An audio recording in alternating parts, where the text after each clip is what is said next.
Ho, what's up, everybody? Welcome to the Maj 2 Ray Show. Missed everybody. Hope everybody had an amazing holiday, Turkey Day, and all of that. Wish you all well. Welcome to the show. We got a crazy one tonight, y'all. If you're not familiar, every Wednesday, 8 p.m., the Maj 2 Ray Show, we broke it back. We came back from every day to whatever time, once a week. I want to give y'all a midday push. Y'all know how I go. We got 50 Cent's new Diddy documentary. It's worse. It's worse than what you thought. It is worse than what you thought. It's the Sean Combs, The Reckoning. It's a four-part takedown. It's got the internet exploding all over the place. Pause. But we're going to talk about that tonight. What's up, y'all? Trench Work, what's up? I said first. No, actually, Jessica came in like this afternoon. I don't know what that was about. But first on the live, yeah. Wild Self from South Carolina, what's up? Y'all know the routine. Comment where y'all watching from, meaning what city. If you're watching on X, make sure you hit the repost button. If you're watching on youtube.com/@Maj2Ray, make sure you copy and paste it and put it somewhere else. And support the work. GiveSingo.com/solutionary. For those of you that are not aware, I'm Maj2Ray, the founder of Black Guns Matter, the Solutionary Center, where we teach firearms basics, understanding imminent threat, stop the bleed. We a Second Amendment organization, but solutionary in and of itself, that lifestyle developed into something much, much more. And we want everybody to support it. GiveSingo.com/solutionary, or just donate if it's the super chat, whatever you want to do. Naturally Armed in Newark, New Jersey. Bookworm, what's up? Black Gun Owners Magazine, what's up? Wild Cell again from South Carolina. So the documentary's all over the place. It's out. I had a chance to watch it. I've watched all of the episodes. And we're going to dive into it. Again, Sean Combs, The Reckoning, and it's a four-part takedown that got the internet kind of going crazy right now. And it chronicles this Bad Boy Records kingpin from his courtroom drama. And this shit is wilder than a fucking freestyle battle at the tunnel in the 90s. I'm sorry, guys. And I say that not because there's massive, like death or sexual, none of that. It's conversation, but it's all over the place. So we're going to hit the rise, the shady side, the episode dives. And I want to hear y'all hot takes. And I'm going to tell y'all right now, this is a bit of a disclaimer. Some of this stuff, some of y'all know. If you're of a certain age, you know some of this stuff. But some of this stuff might be a bit of a spoiler.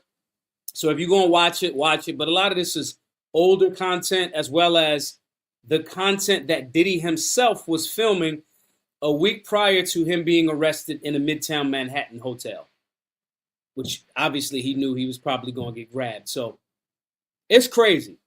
I want y'all to make sure, understand that tonight's going to be a disrespectful show. Tonight is 1,000% going to be disrespectful, but probably not for the reasons that y'all think. And it's going to be heavy stuff, so please, guys, viewer discretion. I'm going to try to go a little bit light on the cussing, but it's going to be disrespectful. And I want to hear y'all thoughts in the chat, too. Is you team Diddy redemption arc, or are you team Diddy total empire crumble? I looked at it, and I got to be honest. That's why I wanted to talk about this with y'all tonight, man. Y'all know we going to tie it into something solution-based, but we got to talk about it. On a scale of 1 to 10, how shocked were you by this? For those of y'all did see it, give me a 1 through 10. 1 being, not shocked, and 10 being like, damn, it was crazier shit than I thought. But let's rewind to how Puff became the godfather of hip-hop. But what we're going to do is we're going to play this video real quick. Y'all make sure that the audio is cool. I've been having some issues with my audio here and there, but I'm going to play this real quick. It's about a minute. Tell me what y'all think. It's going to be hard for me to take more hits than I take it, God forbid, get in front of a jury and have a chance. And so I'm having this emergency call because something has to give. We need the core theme to be, you didn't do anything wrong. You didn't do anything wrong on any front. And you've come to New York to face things head on. If anyone's ever paying any attention to what you've actually been doing, you've handled this with complete honor. Now, this is him on the phone. I don't know if y'all can see this. This is him on the phone with his lawyer team, with his legal team. I don't think it's working. I listened. I've been a superb client, as you said. I jumped on. Quick question, y'all. What's that? What's that symbol he has on? What's that symbol on that chain? On the plane, I'm coming to New York, but I'm just running around waiting for a shoe to drop. We're losing sight of the big picture, man. It's the middle of September and there's still no indictment. Bro, then you have to have a spokesman. You have to have some sort of comms to constantly be pushing that, Mark. Because you may just be a person that you just may watch CNN.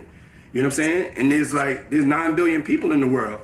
And 7 billion of them is on Instagram and TikTok. And so you at the wrong place looking to see what the people with the possible jurors are thinking. This is 1,000% smart on his part. I want to be very clear, y'all. I'm going to tell y'all how I feel towards the end of the show. But I don't want to taint y'all perspective based on what I think. But throughout tonight, I'm going to tell y'all what I think as it shows up. This isn't very intelligent.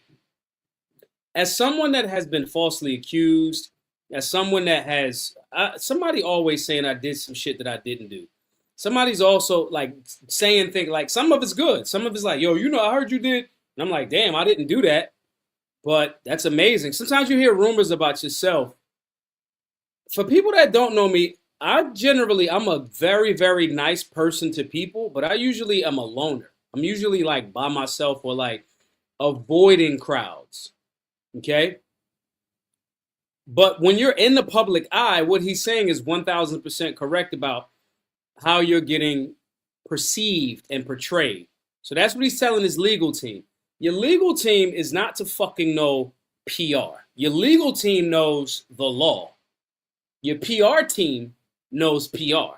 So this is very, very intelligent. As you guys that have not watched the actual docuseries, you'll see how this all comes full circle. We have to find somebody that'll work with us, whether they're from this country or from another country. It could be somebody that has dealt in the dirtiest of dirty business of media and propaganda. This is important for y'all to pay attention to because this is happening to y'all right now. The war on Venezuela, Trump, leave it to Maj to take the shit into politics. But just real brief, just give me a little side quest, y'all. Trump campaigned as the no new wars president. Right now, they are galvanizing, saying, yeah, Venezuela got a lot of drugs. Now, I will be honest, and maybe I'll do some content on this. There are some people that are from the, the Afghani rebels and shit like that. There's stories and journalists have talked about a lot of those folks going into Central America. So there could be some conversation around that. But by and large, the reason that this Trump administration is saying, why are we going into motherfucking Venezuela is because of the drugs. A few days ago, Donald Trump just pardoned a dude that was a Colombian drug lord. I'm not making this up. So the media spin and how they package things to you to justify, oh yeah, we do need to blow up, Venezuelan drug boats. Okay, so can police officers just start shooting people that they know have cocaine on them? Is that what we doing with no due process? So the media game is very, very important, and I want y'all to understand that. All right? And I also want to understand that somebody that's been this legendary in entertainment and hip-hop culture and pop culture for however long, this person understands how to shape narratives. Okay? Everybody involved. And tonight we're going to talk about the 50 Cent angle, because if you guys didn't know, 50 Cent was the executive producer of this. Everybody involved in this docuseries, and again, spoiler alert, all of this situation is everybody has some understanding how good or weak or great or strong or okay. All of these people have an understanding of media and PR. When we make shirts, most effective devil in America, I'm not saying that to you because I just think it's a cool shirt. I'm saying it's literally what shapes your narrative. You are watching in real time, in life, people vying for attention. There's a great book by Gary Vee called Day Trading Attention. All right? Very, very important. But Diddy wasn't just like a rapper. Ready to Die, Biggie, Diddy co-founding Bad Boy Records, him having this consistent stream of Andre Harrell. To me, and again, when you watch the docuseries, him moving into Andre Harrell's spot as soon as he is up there in Mount Vernon or whatever like that, which I think that was weird as hell. That was weird. I'm not sure. I don't be pocket watching or like private watching, but I think Andre Harrell's gay. I'm not sure. Right? Clive Davis, all of these groomer energy type of situations, and I don't mean that in just a sexual way, even though I do think it is. I mean that in the sense of this is a very parasitic, vampiric, like succubus industry. It's not just you made the best song, the people like your song, this, that, and the third. It's how can we extract the most from the artist that is the creative, but I have the most. And this has been a theme since the Motown era, especially when it comes to black music, but not limited to black music. All right. So we're watching all of this culmination of all of these things happen. All right. That Harlem Hustle leading to Uptown Records, leading to Bad Boy in 93.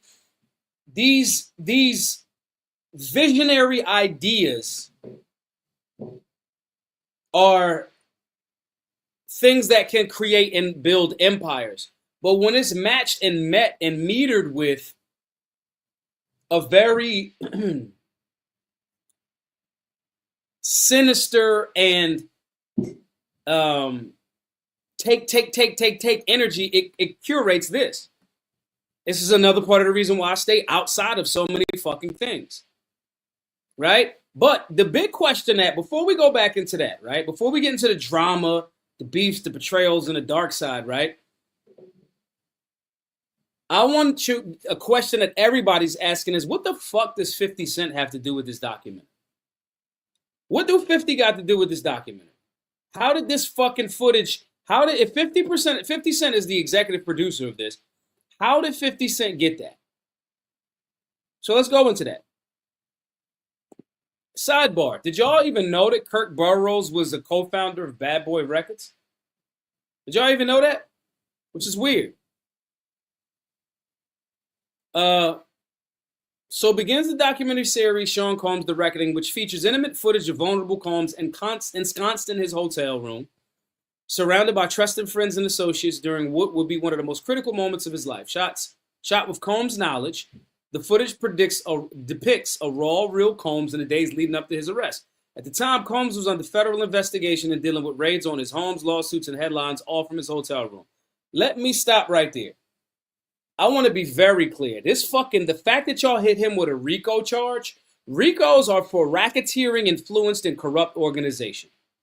The RICO laws were created by now politically involved, but then also back in the day, Mayor of New York, Rudy Giuliani, who was an attorney. Rudy Giuliani created the RICO laws to go after the Italian mafia, the mob, the La Cosa Nostra, those 5 crime families. That's what that came from. So when you tell me that Diddy is running a racketeering, influence, and corrupt organization, I immediately called bullshit. And I know some of y'all gonna get mad at me and some of y'all gonna say I'm victim blaming throughout tonight. I don't give a fuck. I just don't care. I don't give a fuck what you say. All right? I want to jump ahead and matter of fact, I'm going to smash that. Every single person in this documentary is wrong. The level of wrong that they are in, that screams out to me, but all of these people are wrong. Every single fucking one of them. All of them. Diddy, 50 Cent, all of the people that say they were victimized, every single one of them are fucking wrong. But we'll get to that. Anyway, director Alexandria Stapleton explains the origin of the footage. It came to us. We obtained the footage legally and have the necessary rights. We moved heaven and earth to keep the filmmaker's identity confidential. One thing about Sean Combs is the way that he's always filming himself, and it's been an obsession throughout the decades. We also reached out to Sean Combs' legal team for an interview and comment multiple times, but did not hear back. As soon as the episodes, blah, blah, blah. Fuck all that. Because y'all want to know how 50 Cent got this shit. I don't think you can get closer. Executive producer 50 Cent Jackson tells Tudum about what the footage reveals about Combs. He was documenting himself on his way to jail. Oh, shit. Is that all he fucking said? All right. So let me give y'all some backdrop. 50 Cent did not like Diddy since the early 2000s. Okay? 50 Cent, and y'all have seen this content. 50 Cent has said, like, Diddy asked to take him shopping and all of that over soft marshmallow gay shit. And he didn't like it. What you also might not know is Trackmasters, who initially signed 50 Cent to a management deal that he had to wind up paying $50,000 of $65,000 to get out of that deal.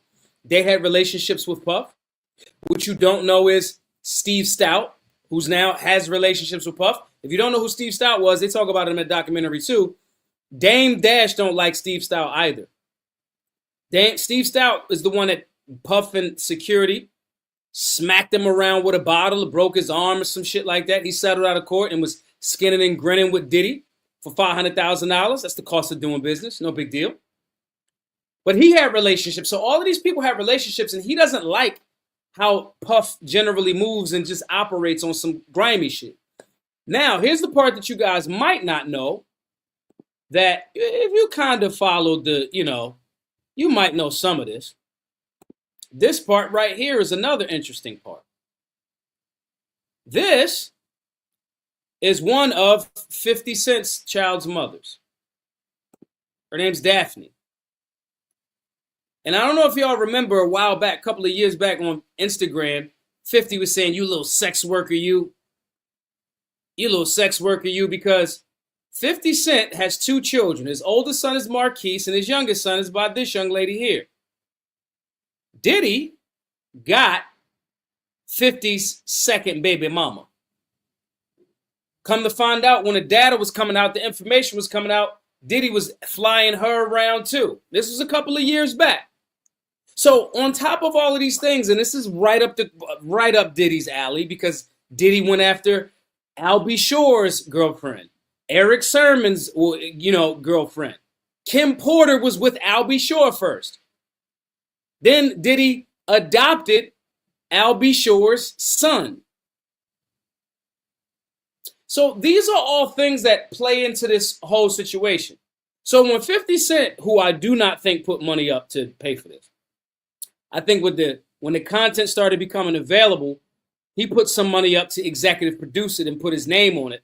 But this is about how you operated, how you moved, things that you did, and the way that you approach certain people, and I ain't like it.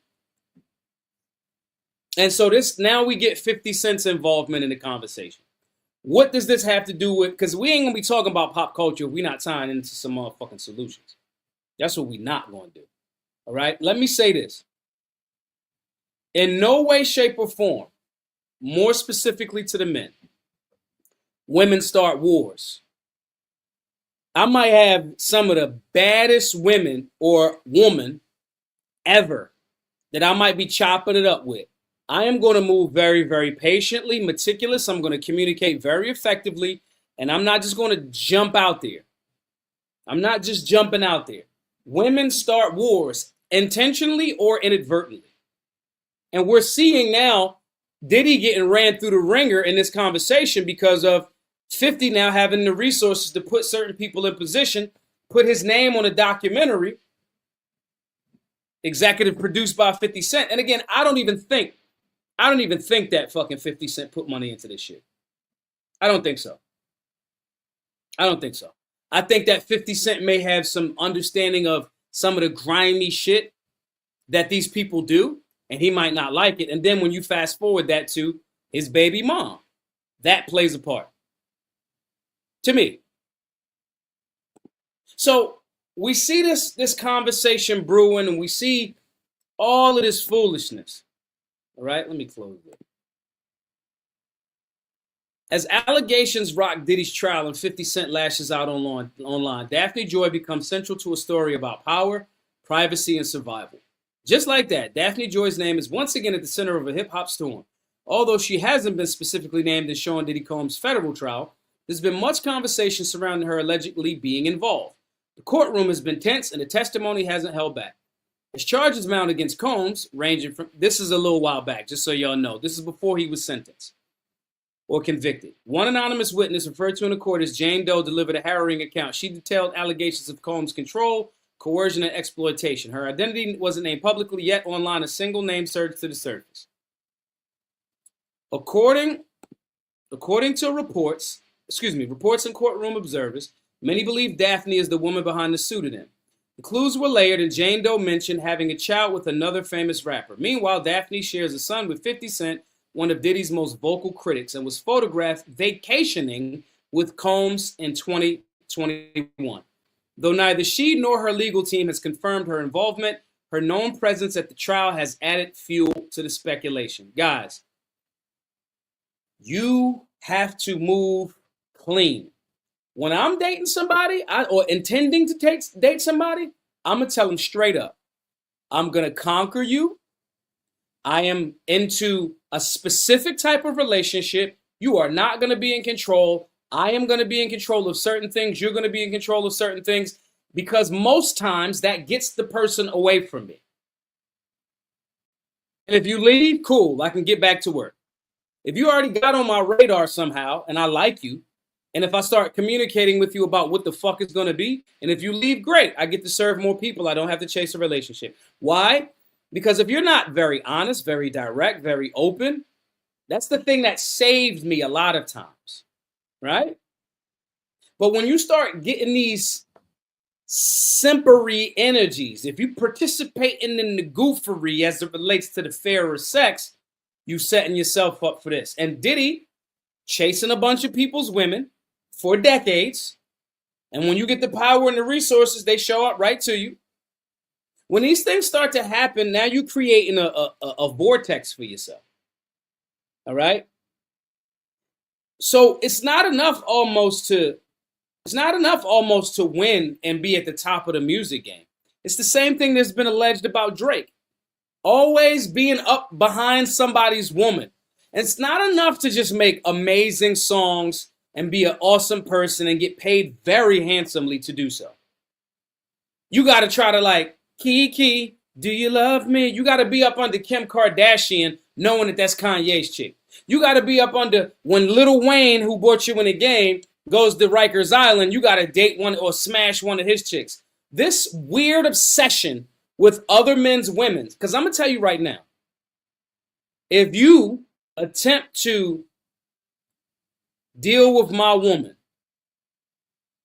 I'm either going to hurt you like bad, or I'm going to let everybody in this situation win. There won't be no, like, my hands is washed. There will not be a in between, because I'm going to hurt you. And this is a part of the reason why the conversation goes, hey, we got to have some control. Sidebar real quick. There's a dude, he's a sex worker. He's been doing the rounds on doing interviews. And he's been one of the dudes, he wasn't in this documentary. He's called The Punisher. He followed me on Instagram a few months back. And what's his name actually did some content with him, Queen's Flip, a couple of days ago. But anyway, he had a great point. And I didn't look at it this way, and y'all gonna definitely disagree with me right now, okay? He said being a cuck, because he sleeps with women's wives that are, the guy is there a lot of times. That's what a cuckold is, okay? He said being a cuckold is some of the most G shit that you could ever be, to Queen's Flip. And I said, I gotta listen to this shit. What are you talking about? He said, I will not allow a woman and what she chooses to do with her body. I will not be so emotionally out of control that if she chooses to do something with her body, that I'm crashing out. And I could not agree with that shit more. I don't know if that's necessarily cuckolding, but I got where he was coming from. And I'm saying all of this to say, a lot of these issues that Diddy, who created an empire across multiple lanes and disciplines, the vast majority of his issues deal with ego and lust. So men, if you start creating all of this great shit, pay attention to the women that you allow in your circle, or your lack of emotional control or sexual desire over these women. And I'm going to keep it real with you. Some of y'all might already know. Some of the most beautiful women in the world are in my DMs. That's what it is. I'm not a wealthy man. I don't have tens and twenties of hundreds of millions of dollars. I don't. I am a man with purpose. I am a man that has committed himself to something. I am a man that is very accessible, but not. I am chasing my vision, building something. I communicate well. I'm in shape. I'm pretty handsome. And I share my truth. Okay? Which is attractive. But just because you're shit, light gathers moths. Some of these women or men are moths. So I'm saying this to say before we move on, I want you guys to pay strict attention to this situation. The entire time it's been him chasing women and his lust. 1000%. Super Weapon said something that's really, really key. I'm pretty sure Napoleon Hill has a chapter on beware the feminine trap, to call it nicely. Yes. There's 3 appetites. Guys, if you're in a solutionary now, our book of the month until January is the, it's over there. It's the Law of Success. Napoleon Hill has an amazing book that I've read and listened to a few times. It's called Outwitting the Devil. Every single person should be reading Outwitting the Devil. Go on YouTube, find the free copy, download it to Audible or something. But I want you, if you're a solutionary, first you should be in a solutionary now. Real quick, guys. Solutionaryuniversity.org, $99 until January the 1st. Meal plans, macros, all of this transformative information so you can improve. You want the type of discipline where you can build an empire and get to millions of dollars? I've generated millions of dollars. I've given away millions of dollars. I've done amazing things, right? It's not $100 million, but I have freedom of time. And I have freedom of time because of how I've structured my life. Disciplined. I wake up at 3 o'clock in the morning, okay? You don't have to do that. I'm just saying, that blueprint has transformed my life over the last 10 years of me putting this together just based on me learning things. So I want everybody to get access to that at solutionaryuniversity.org. There's 2 ways to do it, solutionaryuniversity.org, or just donate at givesingo.com/solutionary. Everybody that donates over $99, you'll get access lifetime. The price of the solutionary line, that access is now $99 one time. It's going up to $999 in January. Anyway, that statement, Napoleon Hill, he's 1000% accurate. There are 3 appetites that you have to control, fellas, or humans, males and females, men and women. Your appetite to speak, your appetite for food, and your appetite for sex. This is a lack of control that we're seeing across this documentary with Diddy from the very beginning in the 90s. Okay? From the very beginning. Again, in the docuseries, he literally starts off Eric's sermons like, yo, he wanted Misa. Then he wanted Albie Shore. Mind you, these were people that he worked with. So that's what we're dealing with there. When we talk a little bit more about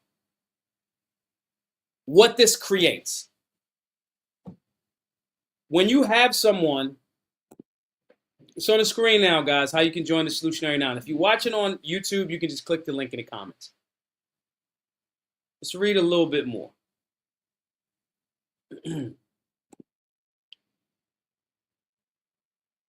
Her story is no longer background. With confirmed ties to both Diddy and 50 Cent, 2 men locked in years of personal and professional conflict, Daphne's presence carries weight far beyond headlines. It is still to be confirmed if she's the anonymous witness or not. Still, her story is being pulled into public view and dissected for the first time. She's from the Philippines. She was a video vixen. This is her here. That's her 50 Cent's youngest son. That's his baby mama. That's 50. Okay? That's his son. And so when 50 was talking about you little sex worker, you little sex worker, you. And 50 and years ago, this was 10, 12 years ago, her profile shifted once more when she gave birth to her son, Sire Jackson. 50 Cent has a company, that's wine and spirits company called Sire. Motherhood became central to her public persona. She often shared moments of their life together as they celebrated birthdays, vacations, and fashion shoots featuring Sire as a child model. That role deepened her cultural footprint, not just the former girlfriend of a rap mogul, but as the public mother raising a child in the shadow of celebrity. Between her business ventures, modeling, and co-parenting journey, Daphne crafted a multi-dimension yada, yada, yada, yada, yada. This is her. This is them, all of that other shit, right? Boom. In 2013, 50 was charged with domestic violence and vandalism after allegedly kicking Daphne and destroying furniture in her Toluca Lake condo. He denied the assault, later pleading no contest to a vandalism charge and receiving probation and community service. The case barely made headlines at the time, tucked between tour announcements and vitamin water success stories, but the emotional residue lingered. Now,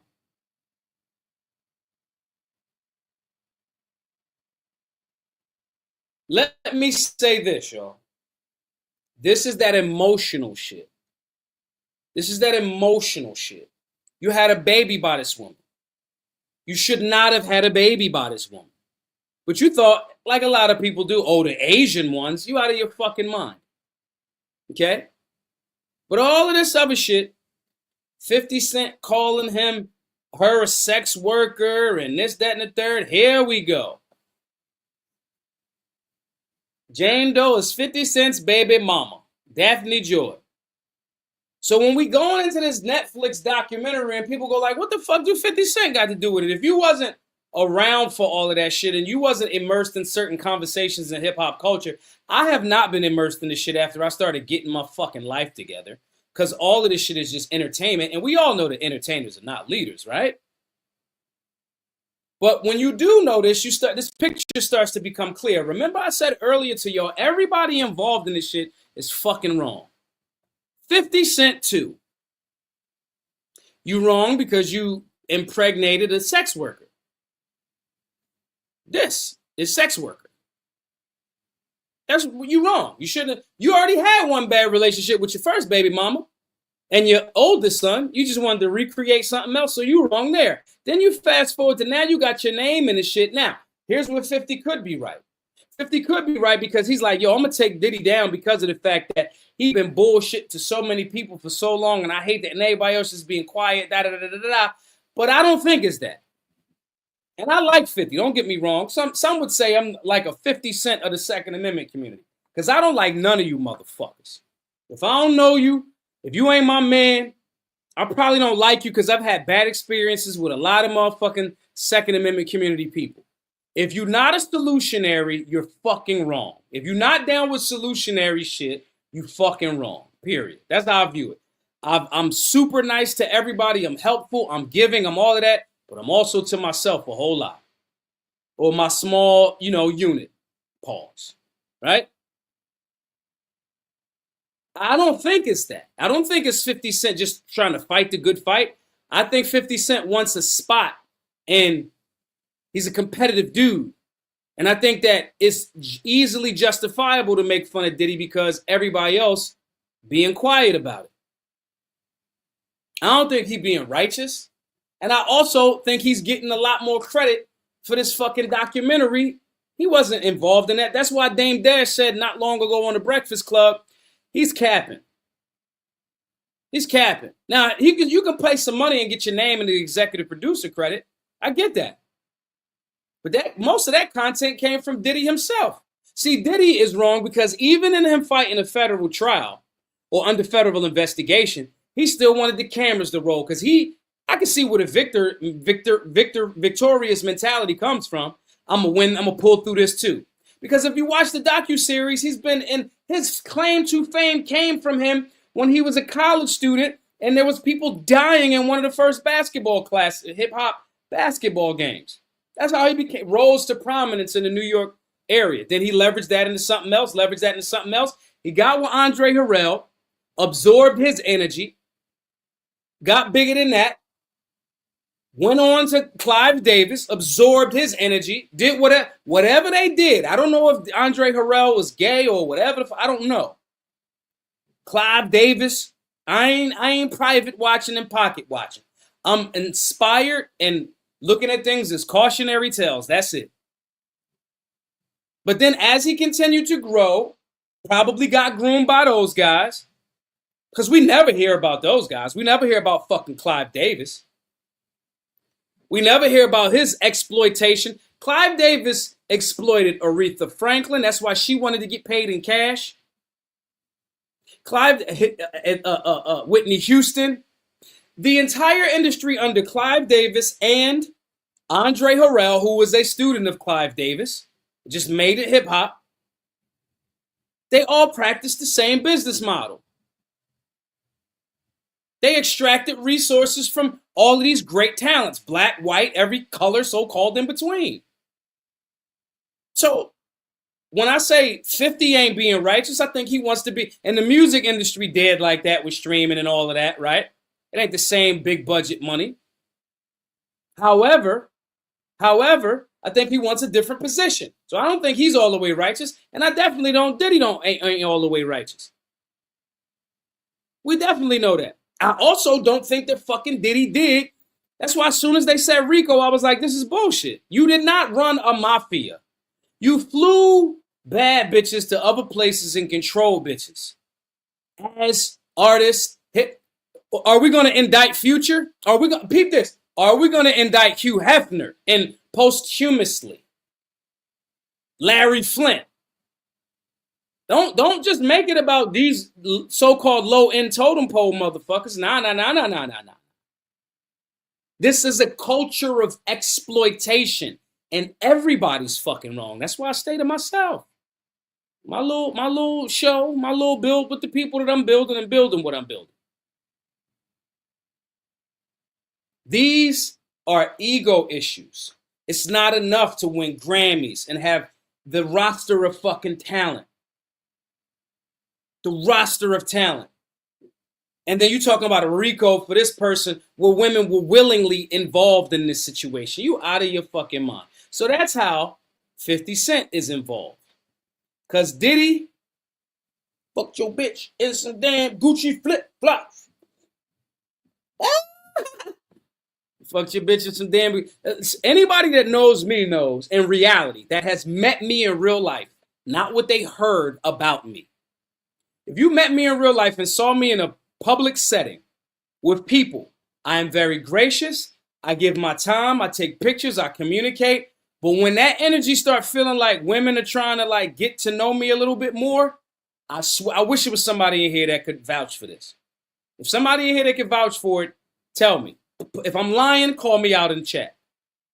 When I start to get that vibe, I secretly leave all the time. I wish there was people that could prove how many times I've like went, okay, I think I'm interested in this person. Let me talk to him for a while. And then they do something and they play themselves. And I'm like, oh, nope. Dodge that bullet. Y'all seen the movie Troy. Y'all seen the movie Troy. Helen of Troy. All of the good men died in that movie. Only the suckers were still alive. Only the suckers stayed alive. All because of a decision that young Orlando Bloom's character, getting Helen from Memnon, after there was already peace, fucking Brad Pitt's character died, Achilles. Eric Bana's character, which was Orlando Bloom's dad. Older brother. He died. All of the real ones died. Orlando Bloom stayed alive. Even the villains, the aggressive villains, that was still aggressive men, masculine men, they died. All of the real people died. All of the suckers stayed alive, all because of a lack of discipline and this lust demon. King Solomon was said to be the wisest king ever. Died. King, with the locks. Samson was said to be the strongest man ever. Died because of women and lust. This is what this is about. This ain't no righteous move. And I start asking questions like, how the fuck were you able to make all of this shit happen and not go the fuck to jail? Because this documentary, like, goes, man, this shit go. And it go into the, like, Tupac shit. It go into the Tupac shit. It goes into making me now believe, and this is the, again, let's be clear. Let's be very clear. This is still media. Let's be very clear. This is still media. So even if it's media, I'm going to blow your mind. What if Diddy gave this to Netflix knowing that 50 Cent would bite? Knowing, because I'm going to keep it a buck with you. After watching the documentary, I don't believe none of the fucking women. None of them. Not even the first woman that was like, oh, he wrote this. So you mean to tell me he drugged you, and none of them stories and victims from way back then mentioned drugs. So now he drugged you. You didn't remember. Then somebody came up to you and told you, you know, Puffy got a video of you. That shit looked fake and suspect. This shit made me, this is where y'all gonna get mad at me. This is where y'all gonna get mad at me. This shit made me go, Diddy shouldn't be in jail right now. If Diddy should be in jail, Diddy should be in jail for how he physically, on video, beat the shit out of Cassie. That's what, if anything, he should be in jail for. Prostitution, he flew bitches that knew they was gonna fuck to a different state to fuck. Shit, the dude, one of the dudes that was smashing Cassie, again, he followed me on Instagram. His name the Punisher. I followed him today. I followed him back. I'm like, yeah, this brother seems to make sense here. So, consenting adults, I still have yet to hear anywhere in a trial. I ain't hear nothing about forced rape. I ain't hear nothing about homosexual activities where the man was getting penetrated. I ain't hear none of that shit in real life, in real time, what happened in the actual courtroom. Based on shit that y'all put together. I ain't hear none of that. I heard he's an evil, shrewd businessman. Motherfucker, have you heard of corporate America? What are you talking about? What are you talking about? Steve Jobs, the founder of Apple, after he built the company, the board removed him from his company. That is the cutthroat business that we're in. And that's before you even get to, this ain't lewd and lascivious as the entertainment industry. So when I looked at this documentary, I said, oh, all of the motherfucking people that got something to say now, they was complicit too. And I started to go, damn, with the Biggie shit, with this, I started to go, damn, if anything, is Diddy a fucking federal asset or some shit? Here's the other part. I have heard nobody talk about any motherfucking tapes. Because you know how early they was like, oh, he was filming people and blackmailing them. When did this come out in the fucking trial? Nowhere. Somebody tell me where I'm wrong. So I watched the documentary and went, maybe he was on a lust for power, and maybe some powers that be said, I'm going to let you do what you want to do. Maybe the fucking two dudes that pointed guns at Lil C's when he came out the elevator, maybe it wasn't just Diddy doing it. Maybe Diddy told somebody and maybe they were government related. I don't know. But I want to balance that out with the argument of Diddy is not some fucking black pariah. He's a motherfucker that was literally power hungry, started doing drugs, had excess of everything, and I already think I could do everything I want to do, and I don't even have $50 million. So this ain't they're using the black man. You can miss me with that stupid shit. But I do start to go, damn, how have you been able to evade? Shine went the fuck to jail. The girl that got shot in the face that said Diddy shot her in the face and that, nothing happened with that. Steve Stout get the shit beat out of him. He's shit skinning and grinning, willing to play ball for $500,000. I get it. All of them dead young people at that game. And that was before, you know what I mean? That was early. That was unfortunate. That's the only time that I can say he wasn't complicit. But I also got to go, every single one of you motherfuckers, every single one of y'all was down with it. Capricorn, you was down with it.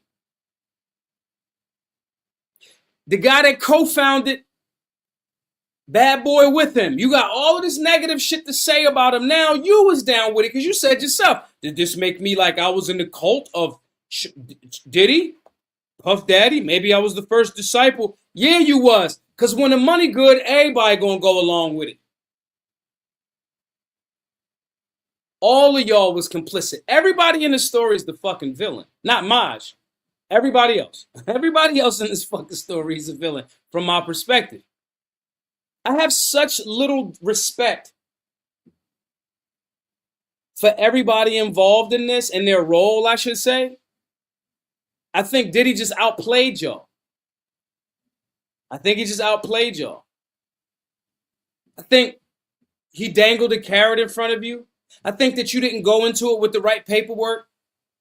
Babs, Bad Boy, all of the artists. I think you didn't have any understanding of financial literacy. I think that the devil can present something to you, but you got to sign the contract. Y'all all signed the contract. Y'all all was down. Outside of maybe Aubrey. Maybe 50 and just saying some sort of vindication. But I think the security guard talking about, I never seen him, but I knew he was fighting Kim Porter in the room. Why you ain't do shit?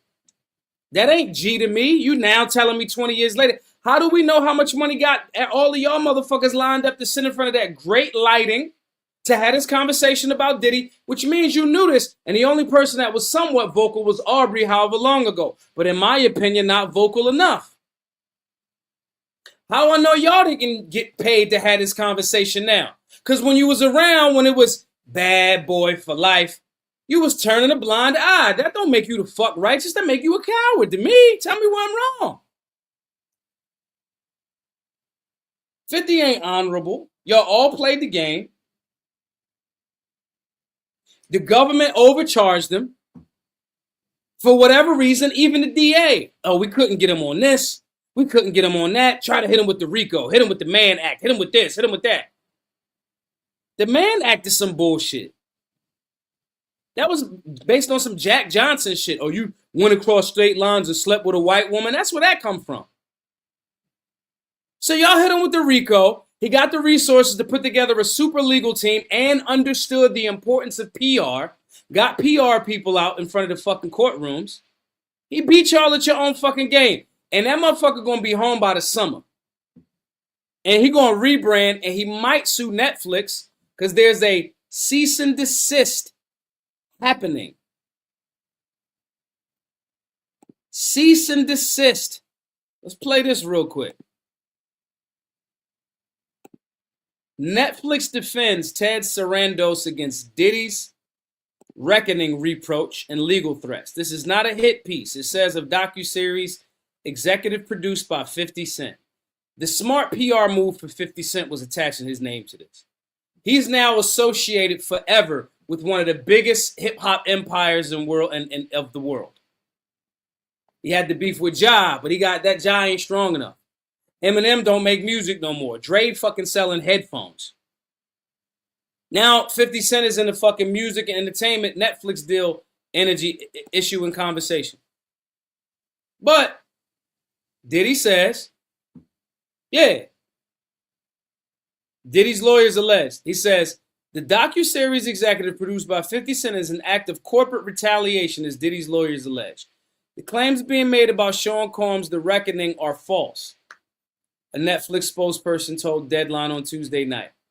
In a cease and desist letter sent December the 1st, Combs' attorneys insisted that failing to strong-arm the much-accused and currently incarcerated Grammy winner to participate in a Netflix-controlled docu-series turned to Diddy's nemesis, Curtis 50 Cent Jackson, is a vindictive response. With claims that 50 paid people to slag Diddy, the correspondents add that damning pre-arrest footage of a seemingly scheming Combs from last year was stolen. Today, as Combs looks to take formal legal action, the streamer says it's all pure fiction. The project has no ties to any past conversations between Sean Combs and Netflix. The rep added of Sarandos and Diddy's professional relationship and any other docu-project. The footage of Combs leading up to his indictment and arrest was legally obtained. Saying a hit piece or act of retribution. Curtis Jackson is an executive producer, but does not have creative control. That's what I contended. I think 50 Cent said, let me slide my name on this joint. It's a good PR move from his perspective. All right? And this person says, no one was paid to participate. That's pretty blunt, but it still seems there's going to be a 5th episode to the 4-part reckoning in court. It turns out that the big man behind the scenes in the Sean Combs saga isn't Curtis 50 Cent Jackson, but Netflix boss Ted Sarandos, at least according to Diddy and his lawyers. Netflix chose Mr. Jackson as producer to punish Mr. Combs for refusing to play by its rules, claims the December 1st cease and desist letter sent to the streamer's top legal executive, David Hyman, by the incarcerated Combs attorney. In or about 2023, CEO Ted Sarandos proposed that Netflix produce a documentary about Mr. Combs. However, Mr. Combs rejected the proposal when Mr. Sarandos insisted he give up creative control. The dense 4-page letter states of the latter, who attended the former 50th birthday party in 2019. Thus, the choice of Mr. Jackson to produce the program was Netflix's vindictive response to that rejection. An attempt by Netflix, Netflix's supposed ploy was, it also ensured that a flagrant act of corporate retribution against Mr. Combs will be recast as one famous black man attacking another. Now, y'all could miss me with the black man attacking black man shit. This is just business and a cutthroat nature of entertainment. Get the fuck out of my face. Diddy said the same shit when Diageo, who is the brand that controls and maneuvers the Ciroc thing, wasn't pushing Ciroc the same way no more. Diddy said, oh, it's because I'm a black man. It wasn't a black man. It wasn't treating you bad when you was a black man. When you had Blue Dot Ciroc, Peach Dot Ciroc, all of the Ciroc boys, Ciroc Nation, it wasn't then. But in the wine and spirits industry, there's always a new liquor. Don't nobody remember what Nouveau is. Some of y'all will go, damn, remember Nouveau was the shit? And next year, you won't remember that blue azul shit with the bell on top. You won't. Malibu was in the 80s. That was a coconut rum. Okay? That's how the wine and spirits game go. But Diddy went race then. This shit ain't race. This ain't 50 Cent don't like you. And yeah, you got to prove intent to say that, attorney. But they still not talking about how he got the actual content.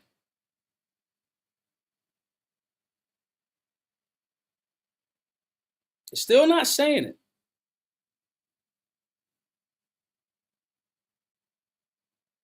Still not. Still not saying. Where the fuck the goddamn... How did you get the fucking content?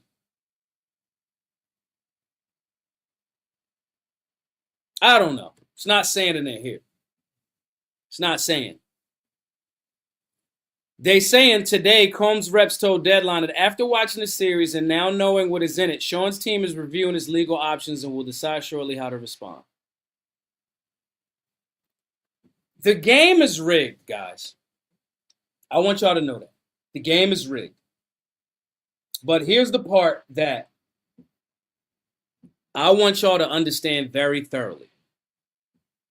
Everybody involved is in a fucking den of snakes. They are all fucking snakes. Even the people that seem like they low on the totem pole, you was around when he was doing this shit. You was still writing the songs. Mr. Sean Curry, I think that's his name. He ain't had no talent. I ain't want to. Yeah, but you was cool writing the songs to make him sound talented. 50 Cent, you ain't, oh yeah, he just a fucked up person. No. You see an opportunity. Sometimes people don't want to destroy the system. They want a better position in the system. And that's the position I think 50 take. And I like 50. I like 50. After this documentary, outside of him beating the shit of Cassie, I like how Diddy was able to maintain a fucking empire across different disciplines over 30 years. I do not in any way, shape, or form fault him for fucking women, even though he got weird-ass sexual proclivities. I do not care. And I'm saying it's weird just because my general standard is gobble this meat, put that big old ass in the air, bend over. I'm a very simple man. Slim waist, round rear end, gobble up. It ain't gonna be complicated with me. So I could call it weird, but I don't want to kink shame nobody. You see what I'm saying? I don't want to play that game, but I'm also not gonna act like these people are all wrong. And so much so that after watching the entire thing, they make Diddy look better to me. They make Diddy look better to me. I think he's fucked up as a paperwork gangster. Huge shouts to Styles P and Jadakiss with the Free the Locks campaign. I think there is a demonic spirit in that industry in general, and I'm not going to associate it just to Diddy. How could I ignore all of the other weirdos that came before him and after him and are in the movie industry, the Harvey Weinsteins and all of this other shit? I am of the thought process that this is all a psyop this is a rebrand to make Diddy look like the victim. I'm even going there. You want to talk 4D chess? I'm thinking that way because I started going, yeah, he doing what all the other motherfucking corporate motherfuckers do. Yeah, y'all was all sexually cool with it until the money wasn't there, until you didn't get what he want, and you didn't go fight him toe-to-toe in the business world with lawyers like he doing right now to Netflix. What if this all a psyop? Because he going to be out of motherfucking jail next summer. He ain't broke. He still got residuals. The day that he fucking got convicted and most of the case got thrown out and he had some time served and he probably going to do a year and a half. Right? There was people in front of the courthouse because some people like, oh, it's done for him. There were people in front of the courthouse celebrating and pouring fucking baby oil on themselves. Diddy could literally either go spiritual on the brand, isolate for a little bit. That's what Russell Simmons did while he over in Bali somewhere. Or he could go, cool, I'm the new Playboy Mansion. Diddy could open a string of nightclubs called Freak Off and do freak offs and be very true to that sexual nature and make another $1 billion. That's what I'm telling you. Because everybody's talking about he horrible, not looking at none of the other people that are opportunists. Never mind the fact that Cassie knew this the whole time. She ain't say shit. She waited till she had a cash out of $30 million on a civil deal, then came back and motherfucking testified. She not righteous. Cassie, you left Ryan Leslie, who brought you into the industry while you was in a relationship. Everybody was complicit. Everybody is non-righteous. Right. Diddy could sell baby oil.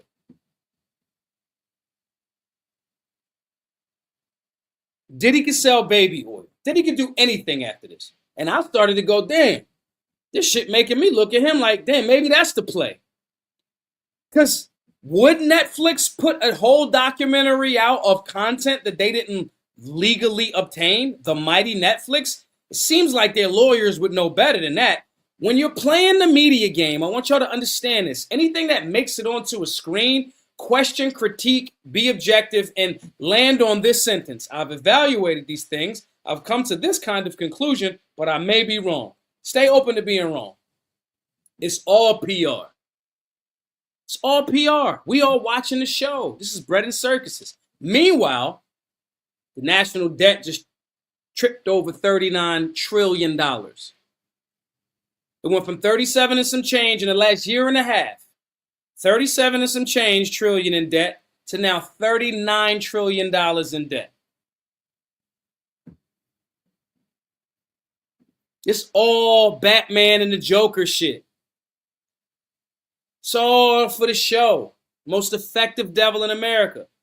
No new wars. Let's go after Venezuela. The American people. We don't want war with Iran. Now it's okay because they selling drugs in Venezuela. Oh, Maduro's evil. Sleight of hand. Illusion. Pay attention, y'all. Everybody here is not righteous. They participate in an industry that has low moral and low character and ethics from the gate. Capricorn says, oh, I wanted you to think it was Bad Boy for Life so I could the fuck die. What? You knew that Diddy was doing certain things hey, you can't go see Kid Cudi. You didn't say, I'm stepping out of this. This is too much. While the getting was good, y'all was getting the getting. And now, this man about to come out. If he sue Netflix, let's say they didn't obtain this shit lawfully. He could sue them. Netflix is a fucking juggernaut. He could sue them and get 10 times what he paid his lawyers. Guys, everybody here is wrong. Every single person. It is. Riggs said, outwitting the devil is fire. It is. I would recommend everybody listen to that on audiobook. Everybody here in this scenario here is wrong. Everybody's opportunists. Nobody's presented any solutions. Here's how you know it's absolute horseshit. Nobody's even talking about the video that we have of Cassie getting her ass whipped. The DA, nobody even thought about, damn, can we charge him with this? And I get it. Y'all gonna say statute of limitations. Even Cassie's fucked up. She waited till right before the statute of limitations was up and challenged them right then and there to get the cash out. She went the civil route, not the criminal route, for the bag. That ain't righteousness. That's an investment opportunity. She's the same person. You left Ryan Leslie for Diddy. When the shit came out early in her marriage to her now husband and child's father, she was on certain times texting him, I want to freak off, while she was with her new husband. That's not righteous. Don't let that fake innocent face, man, them innocent bitches with cute cheeks. Okay. I slam dunked a whole bunch of them. They not innocent. Pay attention, y'all. Everybody in the scenario is fucked. And the people that's the characters that's complaining about what he did back in the past, that didn't do anything about it when they were there, they just like disgruntled employees. They mad they didn't get their cut. If they would have got enough money and been quiet with NDAs, if they would have accepted them, they wouldn't have been able to say nothing. And they wouldn't be saying nothing. Just like Steve Stout, who got his jaw and arm broke, was skinning and grinning and smiling with him, settled out of court. Steve Stout went and told the DA, don't pursue charges with Diddy because it's just about the money. You are in a den of vipers. The game is rigged. It's all bullshit. Do not allow yourself to fall victim to the smoke and mirrors. Live a solutionary life. Be the person that is focused on your purpose. Your purpose is not entertainment and tap dancing for the crowd. Your purpose is being the most progressive, and I don't mean politically, progressive, evolving, powerful, transformative, transcendental being of service that you can strengthen self, your family, your community, and others. That's really what we on this planet to do. The money comes through service. I gave away $1 million almost and of service. Do not fall for this shit. Don't pick no side on this. Don't argue over this. Don't argue over any of this shit. Self-improve. Use these as cautionary tales. Do not think that there's no victims here. There's no victims here. Everybody's a victim. Everybody's a villain. There are no single victims. If you was a victim of something, you walked into a game and you were willingly participating in it for the benefits that you got. So you was a villain and you was a victim. Every single. Y'all played the game. Diddy had more resources, cunning, and a backdrop, and you got outplayed. And now you're frustrated. Guys, use this as a teachable moment. I want to thank everybody for tapping in. GiveSendGo.com/solutionary. Support the work, support the work, support the work. You guys, every donor over $99, you get access to solutionaryuniversity.org, the Solutionary 9. All of this transformative information. We talk about these things Wednesday, 8 p.m., about whatever it is, because we have to turn it into solutions for your life.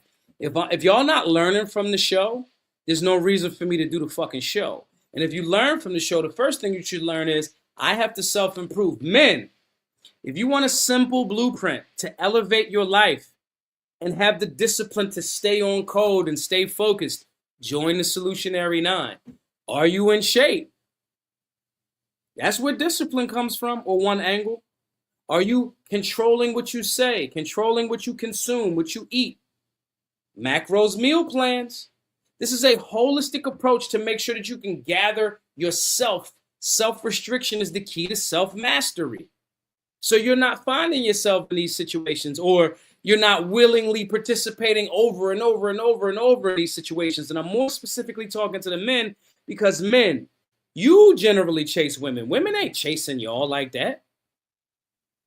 Chasing y'all, they tired of y'all. Y'all, boy, if you don't leave me the fuck alone. I want the men to stand up. And again, this is not a diss to the sisters, but I'm a leader of men. Ladies, we got something for you, obviously. It's firearms basics, personal protection, all of those things. Okay? Want everybody to be a part of that. Want everybody to join. Solutionaryuniversity.org or givesendgo.com/solutionary donate. I would prefer everybody do it that way. Pay it forward for somebody else. I'll have your email. When I have your email, it'll come directly to you. And I'll communicate effectively with everybody about, hey, here's your on board. So you get access to all of those things. It's very, very important. Very, very important. We evolve, we grow, we streamline this process by utilizing what we see, what we don't want to be, keeping that over there, and strengthening our lives, cutting that out, strengthening our lives, and filling our lives with the things that we need. So givesendgo.com/solutionary. Every donor over $99 or more, I will have your email. I will send you the onboard. You will be in there. Firearms basics, understanding imminent threat, the videos, all of that transformative information. If you are not strengthening yourself to become more improved and more restrained and more disciplined, which creates growth, you leave the door open for yourself to degrade and devolve. You are only moving forward or moving backward in this life. There's no such thing as neutral. It's not what happens. GiveSendGo.com/solutionary. Thank you all for tapping in. I will see you all in a bit. Everybody that has any questions, shoot me a DM. Appreciate you all. Share the space all over the place. Be safe. Be solution.